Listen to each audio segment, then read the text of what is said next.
오늘도 수요예배에 나오신 우리 모든 성도님들을 주님의 이름으로 환영하고 축복을 드립니다.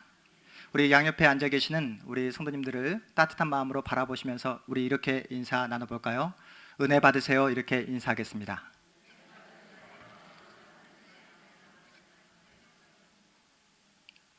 네, 오늘도 우리에게 주시는 하나님의 말씀을 통해 풍성한 하나님의 은혜를 누리시는 귀하고 복된 시간 되시기를 주님의 이름으로 축복드립니다. 하나님의 말씀을 통해 또한 하나님께서 여러분 한 분 한 분을 그리스도인으로, 성도로, 또한 목자로, 또한 어린 그 영혼들을 섬기는 교사로 부르셨다는 사실이 얼마나 하나님 앞에서 귀하고 감사하며 값진 것인가를 말씀을 통해 우리 모두가 확인받는 귀한 시간이 되기를 주님의 이름으로 축복을 드립니다. 태풍이 지나가고 장마가 끝나면 찜통 같은 더위가 기승을 부릴 것입니다. 들뜬 마음으로 지금부터 여름 휴가를 준비하고 계시는 우리 성도님들이 계실 텐데요. 혹시나 아직 여름 휴가를 어디로, 어느 곳으로 가야 할지 망설이고 결정을 내리지 못한 분들에게 제가 좋은 피서지 한 곳을 여러분에게 소개하고자 합니다. 우리 교회에서 출발을 한다 했을 때 1시간 반 정도 소요되는 경기도 가평에 있는 곳입니다. 큰 도로를 지나 맑은 개천이 흐르고 농가가 있는 그 시골길을 차로 10분, 15분 내지 이렇게 자동차를 가지고 올라가다 보면 예수마을 생명공동체라는 곳이 있습니다. 그곳에 생명의 빛 예배당이 지어졌다는 소식을 듣고 제가 재작년에 여름휴가 때 그곳을 다녀온 기억이 있습니다. 제가 핸드폰으로 그 예배당 사진을 찍어 왔는데요. 한번 여러분에게 소개를 드리고자 합니다. 보실까요? 네, 이런 곳입니다. 멋지죠? 네, 다음이요. 네, 나무로 이렇게 천장을 다 이렇게 만들었습니다. 네, 그리고 예배당 이렇게 모습입니다. 그리고 이렇게 예수님의 그 손 이렇게 나무로 지어진 모습이 있고요. 그리고 마지막 사진 제 모습입니다. 네, 여러분에게 이 사진을 보여드릴까 말까 굉장히 이렇게 망설였습니다. 복장이 너무나 편안해서 그런데 제가 이곳을 다녀왔다는 사실을 여러분에게 확인시켜드리기 위해서 이 사진을 이렇게 보여드리겠다 이렇게 결심을 했습니다. 설교를 시작하면서 여러분에게 생명의 빛 예배당을 소개하는 이유는 우리 성도님들이 한 번쯤은 이곳을 다녀오셨으면 좋겠다라는 그 마음과 함께 그 예배당 입구에 쓰여진 한 어머니의 기도를 여러분에게 소개하고 싶어서 이 예배당을 소개를 해드렸습니다. 사진을 통해 보셔서 아시겠지만 예배당 내부가 통나무, 홍성으로 이루어져 있습니다. 그 홍성은 우리나라 나무가 아니라 러시아에서 온 나무라고 합니다. 예배당 속에 담겨진 이야기입니다. 한 어머니가 기도를 간절히 했습니다. 왜냐하면 초등학교 5학년인 아들이 가출을 해서 집에 돌아오지 않았기 때문이었습니다. 그래서 어머니는 매일매일 새벽마다 자녀를 위해서, 그 아들을 위해서 간절히 하나님께 기도를 드렸습니다. 그런데 아들은 오지 않았고 그 어머니는 그렇게 기도를 하시다가 하나님의 품에 안기게 되었습니다. 어머니는 하나님의 품에 안겼지만 그 어머니의 기도는 살아서 5학년 때 가출한 그 아들의 마음에 날아가게 되었습니다. 러시아에서 나무 사업을 하고 있는 이종균이라는 그 사학과 마음속에 어머니의 기도가 하나하나 그렇게 전달되었다는 것이죠. 아들은 자신이 키운 홍성으로 어머니를 위해 예배당을 지어야 되겠다라고 이렇게 마음을 결심을 하게 되었습니다. 그리고 그 홍성이 러시아에서 경기도 가평으로 옮겨져 생명의 빛 예배당을 짓는데 그 나무가 쓰여졌다는 그런 스토리입니다. 우리 한 번 더 다시 한번 예배당 내부를 한번 보실까요? 사진을. 네, 처음에 보셨을 때와 확연히 느낌이 다르시죠? 그 아들이 러시아에서 보내온 나무로 예배당을 지었습니다. 네, 이런 모습입니다. 네, 감사합니다. 지금은 원로가 되신 홍정길 목사님이 심호하셨던 남서울 은혜교회에서 지은 예배당입니다. 예배당 건물이 하나의 예술 작품처럼 보여지지만 그보다도 그 예배당 속에 담겨진 그 아름다운 이야기가 제 마음에 깊은 파장을 일으켰던 기억이 있습니다. 사랑하는 성도 여러분, 우리가 하는 기도, 여러분이 날마다 눈물을 흘리며 자녀를 위해 하나님께 올려드리는 그 기도는 결코 땅에 떨어지지 않는다는 사실을 기억하시기 바랍니다. 하나님께서 오늘도 하나님을 간절히 찾고 구하며 겸손히 하나님 앞에 무릎을 꿇으실 때에 살아계신 하나님께서 여러분의 기도에, 간구에 응답해 주시리라 믿습니다. 여러분, 바울이 개척한 최초의 유럽교회가 어디인지 아십니까? 여러분, 바울이 개척한 최초의 유럽교회, 오늘 우리가 살펴볼 빌립보 교회가 바울이 개척한 최초의 유럽교회입니다. 마케도니아 지방의 오늘날 북부 그리스 지역에 빌립보 교회가 세워집니다. 최초의 유럽교회인 만큼 빌립보 교회가 갖는 그 교회사적 의미는 매우 크다고 말할 수 있습니다. 빌립보 교회가 세워진 당시 마케도니아 지방은 하나님에 대해 전혀 알지 못했습니다. 그 지역 전반에 우상 숭배가 그렇게 영향을 끼치고 있었습니다. 그러한 척박한 땅에 하나님은 바울을 세워 하나님의 교회, 주님의 교회를 세웁니다. 또한 이방인의 사도로 부름받은 바울은 빌립보 교회를 거점으로 해서 로마 복음화를 꿈꾸게 됩니다. 이렇게 중요한 시기에 하나님께서는 빌립보 교회를 개척한 사도 바울을 로마 감옥에 가둬버립니다. 하나님도 너무하지 않습니까? 바울이 무슨 죄를 지었나요? 아무 죄도 짓지 않았습니다. 그저 복음을 증거하는 일에만 힘썼을 뿐입니다. 처음에는 사도 바울 자신도 이러한 현실이 전혀 이해가 되지 않아 답답한 마음, 착잡한 마음, 너무나 가슴 아픈 마음도 있었겠지만 이 모든 현실을 받아들입니다. 빌립보 성도들 또한 자신들의 교회를 세운 개척 담임 목사님, 그 사도 바울이 감옥에 갇혔다는 소식을 듣고 이게 웬일인가, 이 사람이 정말로 하나님께서 우리에게 보내주신 사도가 맞단 말인가, 어떻게 교회를 개척해 놓고 감옥에 갇혀버린단 말인가 라고 하면서 의심, 낙심, 실망을 했을 것입니다. 그렇게 앞이 캄캄하고 사방이 가로막힌 상황 속에서 바울은 빌립보 성도들을 향해 마음의 편지를 보내게 됩니다. 감옥에 갇혀버린 자신의 현실이 이해되지 않아 처음에는 답답한 마음도 있었겠지만 하나님을 원망하고 불평하는 마음도 들 것 같은데 그 바울은 그 현실에 주눅들지 않고 그 마음을 추스려서 다시 한번 그 자리에서 하나님을 바라봅니다.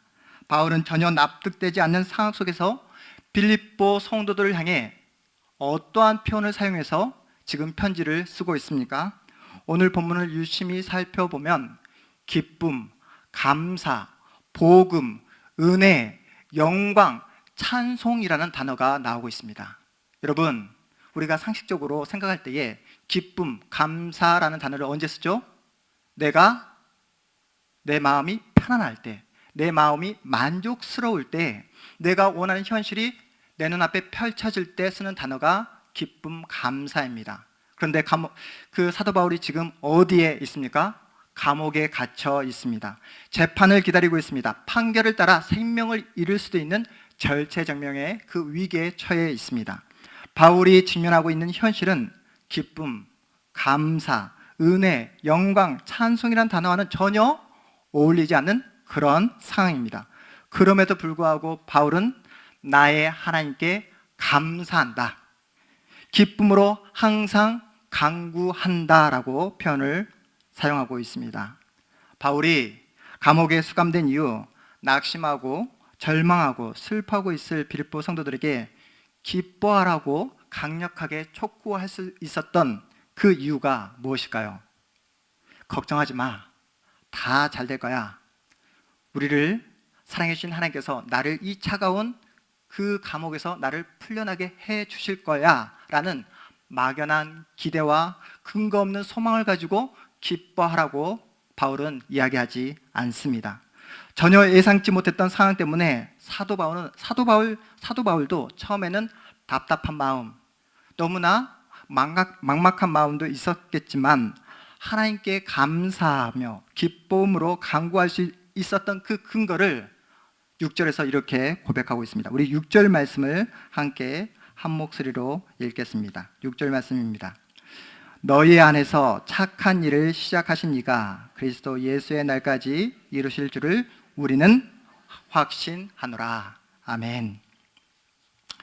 사도 바울의 기쁨은 우리가 생각하는 세상적인 기쁨이 아니었습니다. 눈에 보여지는 그 문제를 다 해결하고 내 뜻을 관철시키는 인간적인 기쁨이 아니었습니다. 사도 바울의 기쁨은 하나님의 일하심을 아는 기쁨이었습니다. 어떠한 상황, 어떤 악조건 속에서도 하나님의 일하심을 방해할 수 없다는 믿음의 기쁨이었습니다. 무슨 말입니까? 사도 바울은 모든 삶의 근거와 소망이 예수를 이 땅에 보내신 하나님께 있음을 확신하고 있었습니다. 착한 일을 시작하신 하나님께서, 구원을 시작하신 우리 아버지 하나님께서 당신의 자녀들을 끝까지 책임져 주시고 보여주시며 인도해 주신다는 그 확신을 가지고 있었습니다. 그렇게 사도는 조금도 조급해하지도 걱정하지도 하나님께 원망의 표현을 하고 있지 않습니다. 왜냐하면 사도 바울의 감사의 기쁨은 어디에 근거하고 있다고요? 하나님의 능력에 근거하고 있었기 때문입니다. 사랑하는 성도 여러분, 우리가 알고 있는 성경에 나오는 우리의 신앙의 선배들 중에 이 땅에 살아가는 동안 이 세상에서 편안하게 안락하게 살았던 신앙의 선배가 누가 있었습니까? 이 세상을 살아가면서 아무런 걱정 없이 근심 없이 살았던 신앙의 선배가 누가 있었습니까? 아무도 없었습니다. 여러분이 잘 아시는 아브라함, 모세, 다윗, 이 세상에서 어떠한 보상도 누리지 못했습니다. 우리의 신앙의 선배들도 지금의 우리들처럼 불안해했고 의심했으며 걱정했지만 세상 앞에 굴복하지 않았습니다. 그들은 하나님의 약속의 말씀을 붙잡고 하나님께서 허락하신 그 자리에서 묵묵히 믿음의 길을 걸어갔던 하나님의 사람들이었습니다. 우리들의 선배들이 그렇게 할 수 있었던 그 근거, 그 힘이 어디에 있었을까요? 그것은 바로 자신들의 인생을 예수 그리스도께 맡겼기 때문입니다. 하나님의 신실하심, 하나님의 인도하심, 하나님의 그 성실하심을 끝까지 신뢰했기 때문입니다. 사도 바울 또한 감옥에 갇힌 자신의 상황을 바라보며 처음에는 막막했지만, 처음에는 너무나 불안했지만 결코 그 상황과 환경에 함몰되지 않았습니다. 절망하지 않았습니다. 왜냐하면 자신을 부르시고 세우신 분이 하나님이란 사실을 확신하고 있었기에, 그렇기에 사도 바울은 절망 대신 희망을 노래했고 슬픔 대신 감사와 기쁨을 찬양했던 하나님의 사도였습니다. 자신은 비록 감옥에 갇혀 있지만 하나님의 복음만큼은 어떠한 상황, 어떠한 조건 속에서도 매이지 않고 제한받지 않는다는 사실을 깨닫게 되었습니다. 사도는 이러한 자신의 믿음과 확신을 자신과 함께 부름받은 빌립보 성도들에게 동일하게 적용하고 있습니다. 우리 7절 말씀을 우리 읽어보겠습니다. 7절 말씀입니다. 내가 너희 무리를 위하여 이와 같이 생각하는 것이 마땅하니 이는 너희가 내 마음에 있음이며 나의 매임과 복음을 변명함과 확정함에 너희가 다 나와 함께 은혜에 참여한 자가 됨이라. 아멘. 바울은 빌립보 성도들을 그리스도 안에서 한 몸으로 생각했습니다. 바울이 고난받을 때 그들도 함께 고난을 받고, 바울이 복음을 위해 변명하고 옹호하고 그 복음을 위해 힘쓸 때에 모든 빌립보 성도들 또한 그 복음에 참여한다라고 이렇게 확신했습니다. 그렇게 확신할 수 있었던 근거가 무엇이냐면, 바울과 빌립보 모든 성도들이 한 분이신 예수 그리스도를 믿었기에 이러한 믿음의 확신을 갖게 되었다라고 말씀하고 있습니다. 마찬가지로 하나님께서는 우리 모두를 성도로, 목자로, 교사로, 또한 우리 온 세계 교회 공동체로 불러주셨습니다. 복음을 위해, 하나님의 뜻을 이루기 위해 우리 모두를 하나님의 은혜에 참여한 자로 그리스도 안에서 하나 되게 하셨습니다. 그리스도 안에서 가족이 되게 하셨습니다. 그리스도 안에서 복음을 일할 수 있도록 우리에게 사명을 허락해 주셨습니다. 하나님께서 우리 교회 다음 세대를 위해 2016년도 또한 그 뜨거운 여름에 하나님의 은혜를 경험할 수 있도록 여름 사역을 오는 7월 9일 토요일 보시죠. 네, 우리 유치부를 시작해서 이렇게 계속해서 이제 진행을 하게 됩니다. 여러분이 교육부서의 교사가 아니다 하더라도 조금만 관심을 가지고 유심히 살펴보면 여러분이 해야 될 일들이 너무나 많이 있습니다. 여러분이 할 수 있고 여러분이 해야 되는 가장 근본적이고 본질적인 사역이 무엇일까요? 바로 기도를 하는 것입니다. 우리 자녀들이 이번 여름 사역을 통해서 살아계신 하나님을 만날 수 있도록 예수 그리스도를 내 인생의 주인으로 모실 수 있도록 그 예수님을 인격적으로 만날 수 있도록 여러분이 마음을 다해 온 마음을 다해 기도를 해 주시는 것입니다. 다시 본문으로 돌아와서 우리 8절 말씀을 읽어보도록 하겠습니다. 8절 말씀 함께 읽겠습니다. 내가 예수 그리스도의 심장으로 너희 무리를 얼마나 사모하는지 하나님이 내 증인이시라. 아멘. 우리 중에 자격이 되어 하나님의 자녀가 되신 분 계십니까? 아무도 없습니다. 우리들 가운데 나는 어떠한 조건을 갖췄기에 나는 구원받았다라고 말하실 수 있는 우리 성도님 계십니까? 아무도 없습니다. 나는 남다른 스펙, 능력을 갖췄기에 목자가 되었고 교사로 부름을 받았다라고 말하실 수 있는 성도님이 계십니까? 전혀 없습니다. 하나님께서 예수 그리스도 안에서 우리를, 아니 나를 너무나 불쌍히 여겨 주셔서 우리를 성도로 불러주셨습니다. 오직 하나님의 은혜로 우리가 목자로, 교사로, 성도로, 집사로, 권사로, 장로로 부름을 받게 되었습니다. 제가 존경하는 목사님과 나눈 이야기입니다. 그분은 성도님들을 정말로 그리스도의 심장으로, 그리스도의 마음으로 사랑하고 계시는 분이십니다. 그분이 저에게 이런 말씀을 해주셨습니다. 김 목사, 목회는 행복하게 해야 돼. 목회는 어떻게 해야 된다고요? 행복하게 해야 돼. 그래서 그렇게 말씀을 해주시는 목사님께 제가 이렇게 여쭤봤습니다. 목사님, 그러면 어떻게 해야 행복한 목회를 할 수 있습니까? 라고 묻자 목사님께서 말씀해 주시기를 성도가 행복하면 목회가 행복해지는 법이야. 성도가 행복하면 목회가 행복해지는 법이야. 이렇게 말씀해 주셨습니다. 그렇습니다. 여러분, 행복하셔야 됩니다. 행복해지기를 주님의 이름으로 축복합니다. 그렇다면 여러분이 어떻게 하면 행복한 인생을, 행복한 신앙생활을, 행복한 믿음의 생활을 하실 수 있을까요? 어떻게 하면?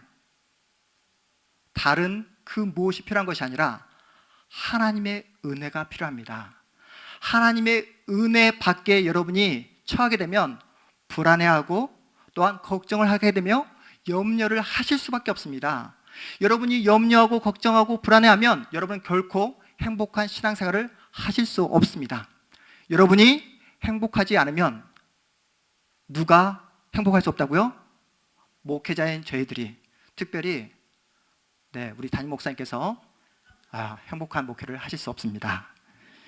이 자리에 앉아 계시는 우리 성도님들 가운데 정말로 주님의 사랑으로, 주님의 심정으로 목원들을 사랑하는 우리 목자분들이 계십니다. 또한 다음 세대를 세우기에 그들을 주님의 사랑으로 가르치고 기도하는 우리 선생님들이 계십니다. 여러분들이 더 잘 아시겠지만 여러분의 진심, 헌신, 열심으로 여러분의 자리를 지켜낼 수가 없습니다. 여러분의 힘과 실력으로 목원들의 그 마음, 신앙을 변화시킬 수가 없습니다. 여러분의 능력으로 아이들을, 나에게 맡겨주신 그 어린 그 영혼들을 하나님 앞으로 바르게 인도할 수가 없습니다. 혹시 우리 목자들 가운데 난 능력이 부족해, 나는 말주변이 없어, 나는 돈이 없어, 나는 성경 지식이 없어, 그러니 이번 여름 휴가가 지나고 나면 담당 지구 목사님께 나 목자 안 한다고 말할 거야. 혹시 우리 선생님들 가운데 나는 이번 여름 사역만 끝나고 나면 나는 우리 전대현 목사님께 더 이상 교사를 하지 못하겠다고 말할 거야. 이렇게 작심하신 분은 한 분도 없으리라 믿습니다. 사랑하는 성도 여러분, 우리가 성도가 되는 것은, 우리가 목자가, 교사가 되는 것은 우리의 능력에 의해서 되는 것이 아니죠. 우리를 사랑해 주시는 하나님의 그 사랑으로, 우리에게 착한 일을 시작하신 그 하나님의 능력으로 우리가 성도가 되었고 목자가 되었으며 교사로 부름을 받게 되었다는 사실입니다. 하지만 우리 자신을 보면 어떻죠? 솔직히 내 자신을 내가 바라볼 때 너무나 형편없어 보입니다. 스스로 성도답지 못함을, 목자로서 교사로서의 자격 없음을 우리 스스로 너무나 잘 알고 있습니다.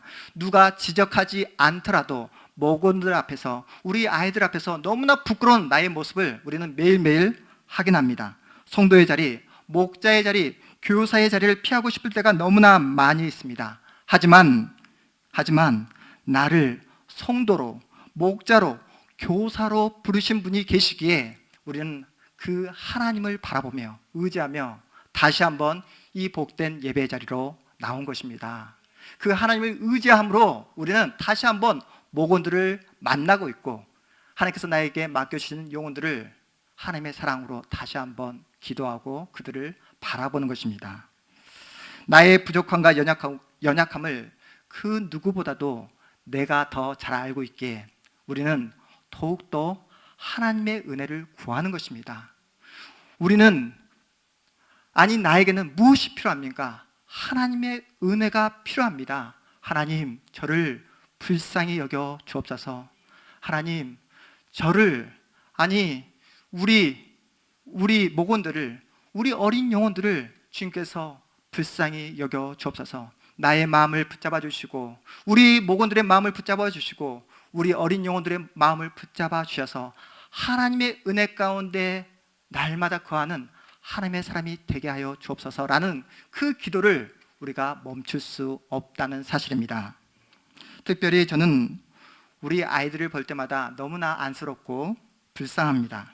제대로 한번 놀지도 못하고 내일의 행복을 위해 오늘을 너무나 힘겹게 공부하고 스트레스를 받고 그렇게 살아가는 우리 자녀들을, 우리 아이들을 볼 때마다 너무나 안쓰럽다라는 그런 마음이 있습니다. 요즘 중고등학교 이렇게 기말고사 시즌이잖아요. 성적 때문에 아이들만 스트레스를 받는 것이 아니라 대한민국의 99%의 엄마들도 아이들 때문에, 성적 때문에 스트레스를 받는다고 합니다. 10등을 한 자녀에게 왜 5등을 못했냐고, 5등한 자녀에게 왜 1등을 하지 못했냐고, 1등한 자녀에게는 어떠한 지적을 하는지 아십니까? 왜 올백을 맞지 못했냐고 이렇게 잔소리를 합니다. 자녀가 공부를 잘하기를 바라는 마음은 한국 부모님이나 외국 부모님이나 별반 차이가 없는 것 같습니다. 외국 부모님도 자녀가 공부를 잘하기를 바라고 또 학업에서 뛰어난 그런 능력을 발휘하기를 원합니다. 그런데 외국 부모님과 한국 부모님의 가장 큰 차이를 제가 살펴보니까 어떤 차이가 있냐면, 한국 부모님은 내 자녀가 기뻐하는 것을, 행복해하는 것을 원하지 않는다는 사실을 제가 발견하게 되었습니다. 우리 중고등학생을 자녀로 둔 우리 부모님들 한번 생각해 보십시오. 자녀가 너무 기뻐하고 해맑게 그렇게 즐거워하면 어떤 마음이 드십니까? 갑자기 마음이 불안해지기 시작합니다. 우리 아들이, 우리 딸이 이렇게 즐거워해도 될까? 이렇게 기뻐해도 될까? 이런 마음이 들기 시작합니다. 야, 안무개야, 너 이러면 안 되잖니? 너 이렇게 기뻐하면 안 되잖니? 너 빨리 들어가서 공부해야지. 이러한 이야기를 하곤 합니다. 이렇게 학업에 또한 성적 때문에 스트레스를 받고 있는 우리 자녀들에게 누가 필요합니까? 살아계신 하나님이 필요합니다. 하나님의 은혜가 필요합니다. 누구의 도움이 필요할까요? 하나님의 도움이 필요합니다. 하나님을 만나고 하나님을 붙잡으면 우리 자녀들의 인생, 성적이 책임져 주는 것이 아니라 살아계신 하나님께서 책임져 주실 것을 믿으시기 바랍니다. 사랑하는 성도 여러분, 여러분은 여러분의 자녀를 어떻게 키우고 계십니까? 또한 어떠한 자녀로 키우기를 원하고 계십니까? 세상이 말하는 대로, 세상이 보여주는 방식대로 그렇게 키우시겠습니까? 아니면 하나님의 말씀으로 기준을 삼아 하나님의 사람으로 키우시겠습니까? 여러분, 혹시 꽁 샤브샤브 드셔보신 분 계십니까? 꽁. 네. 갑자기 수요 예배 시간에 무슨 시답지 않는 꽁 이야기를 하나 하시는 분이 계실 텐데요. 꽁 샤브샤브 요리가 있다는 것은 날아다니는 그 꽁을 힘겹게 잡는다는 것이 아니라 꽁을 사육한다는 이야기이지 않겠습니까? 꽁은 하늘을 나는 새입니다. 닭이 아닙니다. 하늘을 날아가는 새입니다. 힘차게 하늘을 날면서 한 생애를 보내야 될 그 새가 하늘을 제대로 한번 날지 못한 채 주는 먹이만 먹고 살이 토실토실 쪘을 때에 샤브샤브 요리가 되는 그 불쌍한 그 꽁 이야기를 여러분에게 들려주고자 합니다.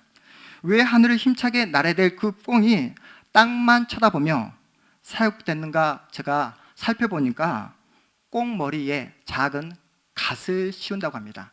그 머리에 갓을 씌우게 되면 눈을 보지 못하니까, 눈을 들어 하늘을 바라보지 못하니까 계속해서 땅만 바라보게 되고 날지 못하고, 그리고 주인이 주는 그 먹이만 먹다가 그렇게 샤브샤브 요리가 된다고 합니다.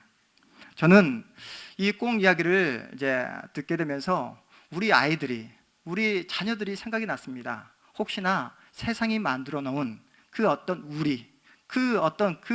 어떤 틀에 갇혀서 하늘을 제대로 한번 날지 못하고, 하나님께서 우리 자녀들에게 허락하신 비전, 꿈이 있음에도 불구하고 날개 한번 펴지 못하고 그렇게 주는 먹이만을 먹으며 그렇게 살아가고 있지는 않는지 한번 생각을 해보았습니다. 오늘 우리가 함께 살펴보고 있는 바울이 직면한 현실이 어떤 현실이었습니까?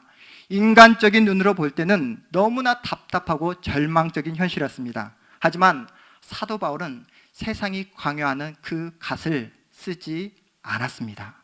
그리고 영적인 눈을 들어 자기 안에서 착한 일을 시작하시는 그 하나님을 바라보았습니다. 그 하나님을 의지했습니다. 그러자 전혀 소망이 보이지 않는 현실 속에서 소망을 바라보게 되었고, 암울한 상황 속에서 하나님을 찬양하는 하나님의 사람이 되었습니다. 사랑하는 성도 여러분, 여러분 지금 무엇을 바라보고 계십니까? 세상이 주는 돈, 세상이 주는 건강, 안전, 또한 편안이란 먹이만을 먹기에 혈안이 되어 그렇게 살아가고 계시지는 않으십니까? 정작 바라봐야 될 하나님을 바라보지 못하고 열린 하늘을 바라보지 못한 채 하나님께서 여러분에게 허락하신 그 귀한 생명을, 인생을 허비하고 있지 않은지 우리 자신을 한번 살펴보았으면 좋겠습니다. 하나님께서 허락하신 그 구원의 날개를 활짝 한번 펼쳐보지 못한 채 세상이 만들어놓은 그 우리에 갇혀서 계속해서 공부하고 스트레스 받고 자신이 원하지 않는 공부를 하고 있는 우리 아이들을 한번 생각해 보았으면 좋겠습니다. 그저 눈에 보이는 세상이라는 그 대학, 돈, 성공이라는 그 틀에 가둬놓고 우리 아이들이 그 자신이 원하는, 또 하나님께서 허락하신 그 꿈을 펼쳐보지 못한 채 계속해서 열등감과 비교의식 속에 살아가고 있지 않은지 우리 자녀들을 한번 생각해 보았으면 좋겠습니다. 많은 사람들에게 참된 빛이 무엇인지 알려주라고 여러분에게 믿음의 자녀를 주셨음에도 불구하고 그저 세상이 주는 그 먹이에 혈안이 되어서 자기만을 위해 살아가는 그런 가난한 그 자녀들로 키우고 있지 않은지 우리 자신을 반성해 보았으면 좋겠습니다.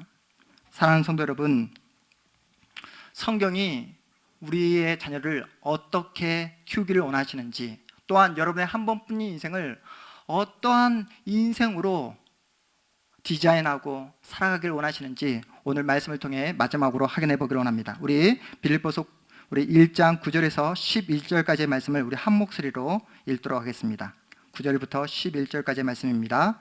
내가 기도하노라 너희 사랑을 지식과 모든 청명으로 점점 더 풍성하게 하사 너희로 지극히 선한 것을 분별하며 또 진실하여 허물 없이 그리스도의 날까지 이루고 예수 그리스도로 말미암아 의의 열매가 가득하여 하나님의 영광과 찬송이 되기를 원하노라. 아멘. 사랑하는 성도 여러분, 저는 우리 온세교회 성도님들이 하나님의 은혜를 아는 그런 하나님의 사람이 되었으면 좋겠습니다. 여러분이 하나님의 은혜 가운데 거할 때에 하나님을 사랑할 수 있고 그 사랑으로 모건들을 사랑할 수 있으며, 또한 하나님의 은혜 가운데 거할 때에 우리 선생님들이 하나님께서 맡겨주신 그 영혼들을 하나님의 사랑으로 섬길 수 있습니다. 저는 우리 성도님들이 하나님을 바라보고 하나님을 신뢰하며 또한 하나님만을 섬기는 그런 하나님의 사람이 되었으면 좋겠습니다. 나보다 연약한 옆에 있는 지체를 바라볼 수 있는 그런 넉넉한 마음, 나보다 힘이 없는 우리 성도님들을 도와줄 수 있는 그런 넉넉한 마음이 우리 가운데 날마다 넘쳐났으면 좋겠습니다. 하나님 안에서 진실한 하나님의 사람들이 되었으면 좋겠습니다. 날마다 말씀을 내 마음에 새기고 그 말씀 앞에 순종하는 하나님의 사람들이 되었으면 좋겠습니다.